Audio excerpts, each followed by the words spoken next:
என்னை யாரும் அடிக்க முடியாது. ஞாபகம் வச்சுக்க. நான் திருப்பி அடித்தா உங்களால் தாங்க முடியாதுன்னு கலைஞர் பேசின வீடியோ அதுதான் இப்போ வைரல் ஆகிட்டு இருக்கு. அப்படிப்பட்ட தலைவரால் வளர்க்கப்பட்டவங்க நாங்கள், எல்லாத்தையும் பார்த்தவங்க நாங்கள்.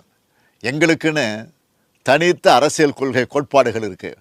மதவாதம், சாதியவாதம், சனாதனம், பிறப்பால உயர்வு தாழ்வு, மேல் கீழ், இந்த மாதிரியான மனித சமுதாயத்துக்கு விரோதமான பிற்போக்கு எண்ணங்களுக்கு எதிரானவங்க நாங்கள்.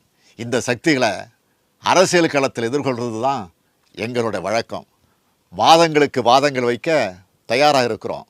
அதை விட்டு மிரட்டி பணிய வைக்க நினச்சா குனிய மாட்டோம், நிமிர்ந்து நிற்போம், நேருக்கு நேர் சந்திப்போம். நாங்கள் ஆட்சிக்காக மட்டும் கட்சி நடத்துகிறவங்க இல்லை, நாங்கள் கொள்கைக்காக கட்சி நடத்துகிறவங்க.